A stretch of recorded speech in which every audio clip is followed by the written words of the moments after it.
What's beneath this Romanian street is so tragic that it'll make you cry.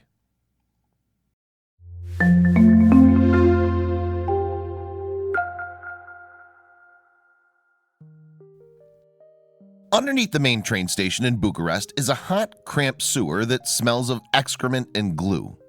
What's more, used needles and condoms float on the surface of the city's liquid waste as it runs through the sewer tunnels.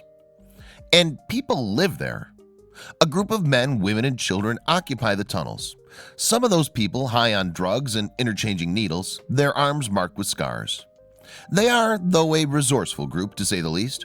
Framed art decorates the walls, while stolen electricity from a bus office above the streets provides them with power and light. This isn't, however, some disorganized hub. It's a community that lives off the grid and is run by a man who calls himself Bruce Lee. This is where some of the disenfranchised people of Romania try to make some kind of life for themselves. Bruce Lee is tattooed, his wrists wrapped in chains, his cut-off leather jacket covered in badges. He's lived in the sewer since he was a child. Now the dispossessed who live alongside him call him Father. Those who reside in the sewers are the victims of the Kosaku communist regime's collapse. In fact, they grew up in awful conditions in orphanages. After the banning of abortions and contraception left poor families with children they couldn't feed. Many subsequently abandoned their newborn babies. Rather than remaining in the harsh state-run orphanages, though, many young people opted for the streets instead. They prefer to have freedom instead of very strict rules to follow, said visual artist Dana Gerka, who photographed the sewer dwellers. But that's not to say there aren't rules underground. Indeed, Bruce Lee makes sure that those in his care follow strict guidelines. And yet, while those rules are certainly sensible, some are a little surprising. The first rule: no fighting. The second: no arguing. The third, which Bruce considers the most important, is that alcohol is strictly prohibited. Drinking, then, is not a tolerated form of escape for the 90% of the sewer's inhabitants who suffer from tuberculosis, HIV or AIDS, or hepatitis. As the police have their rules, that's how they respect my rules, Bruce Lee told Kasu Journalisti. If you break them, it means you've got something against me. Bruce Lee's built everything in the sewers, which means that life below ground revolves around him.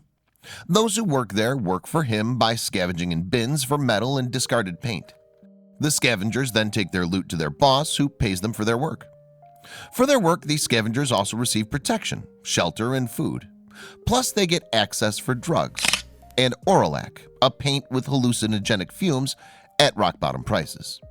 Interestingly, Lee is also helped by Simon and Andre, his two deputies. And naturally, all residents are loyal to the three honchos and indeed are prepared to protect them with dirty needles or the stray dogs they take in as pets, if need be. Gabby now lives with his aunts away from Bucharest. He's unable to return to the capital owing to a previous robbery conviction. But he still longs for life with Bruce Lee in the sewers. In fact, he's described the time he spent there as beautiful. One current resident is Mihaela, who at the time of her 2014 interview with Casa Journalistu was 17. She's lived underground since the age of 13. Initially, I was afraid of Bruce Lee because he wore chains and smeared Oralac all over his face, she explained. But someone picked on me in the sewer and he stood up for me. Since then, I care about him a lot. Despite the protection, though, living in the sewers comes with many challenges. One, for example, Bruce Lee was trapped under the rubble after police bulldozed the entrance. They sealed the manholes and trapped me down here, he told Casa Journalistu. I almost died, even though I know this sewer so well. On surfacing 2 days later, Bruce Lee was arrested and held in custody for a couple of months. Martial law subsequently reigned supreme in the sewers. But when the boss was released, order was quickly restored. And that's the way it's been ever since. Bruce Lee, furthermore, sees his work as a divine mission. God apparently guides him in caring for the sewer dwellers.